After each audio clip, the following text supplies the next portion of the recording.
ஒருவேளை நான் கேட்குற கேள்வி கற்பனையாக கூட நீங்கள் நினச்சிக்கங்க, பிரச்சனை இல்லை. சர்க்கார் படத்தில் நடந்த அந்த அந்த கடைசி காட்சி மாதிரி விஜயோட கட்சி தேர்தலில் ஜெயிச்சிடுச்சு. விஜய் முதலமைச்சர் பதவியை தான் ஏற்றுக்கொள்ளாமல் திரு சகாயம் ஐஏஎஸ் உங்ககிட்ட ஒப்படைக்கிறாரு படத்தில். நிஜத்தில் அதே மாதிரியான ஒரு சம்பவம் நடக்குது. ஒரு கட்சி புதுசாக தமிழ்நாட்டுக்குள்ளே அரசியலுக்கு வரக்கூடிய ஒரு கட்சி ஜெயிச்சிடுறாங்க. 2026 2031 ஜெயிச்சிடுறாங்க. ஆனால் முதலமைச்சராக நான் இல்லை, நீங்களே முதலமைச்சராக இருங்க அப்படின்னு உங்கள்கிட்ட வந்து கேட்குறாங்க. உங்களுடைய பதில்? இப்போ நீங்கள் ஏற்கனவே சொல்லிட்டீங்க இது கற்பனையாகவே கேட்குறேன்னு. கற்பனையாக கேட்குற கேள்விக்கு நான் என்ன பதில் சொல்கிறது?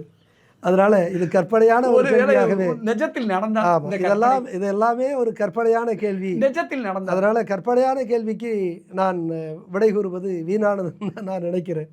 அதனால் நான் நினைக்கிறேன், இன்னைக்கு எனக்கு வேகம் இருக்கிறது, எனக்கு அச்சம் இல்லை. வேகம் இருக்கிறது, அச்சமில்லை, துணிவு இருக்கிறது, செயல்பட முடியும். ஆனால் நான் இளைஞர்களுக்கு சொல்லுவதெல்லாம் மாற்று என்று நீங்கள் எண்ணக்கூடிய ஒரு சூழல்லாம் மக்களை தெளிவுபடுத்துங்கள், மக்களை விழிப்புணர்வு உள்ளவர்களாக. தங்களுடைய வாக்குகளை விற்கக்கூடிய மக்களிடத்தில் நீங்கள் அரசியல் செய்கிறீங்கள். என்ன நிலைமைன்னா, அவங்க தங்களுடைய ஓட்டை விற்கிறாங்க. 1000 ரூபாய் 2000 ரூபாய்க்கு அவங்க தங்களுடைய ஓட்டை விற்கக்கூடிய இந்த மக்களிடத்தில் நீங்கள் தேர்தல் களத்தில் மாற்றத்தை உருவாக்குன்னு நினைக்கிறதே சரியானது. தேர்தலை பற்றி பேசாதீர்கள், 10 ஆண்டுகள் அதை பற்றி பேச வேண்டாம். நீங்கள் மக்களிடத்தில் விழிப்புணர்வு ஏற்கனவே ஜனநாயக கடமையை பற்றி அவர்களிடத்தில் புரிதலை ஏற்படுத்துங்கள்.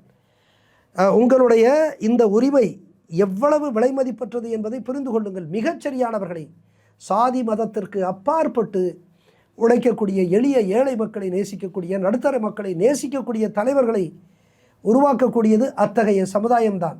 நல்ல சமூகம்தான் நல்ல தலைவர்களை உருவாக்கும். இன்றைக்கு சமூகம் உண்மையிலேயே ரொம்ப வருந்தக்கூடிய ஒரு நிலை இருக்கிறது. என்னென்னா, அவங்களுக்கு அரசியல் புரிதல் இல்லை.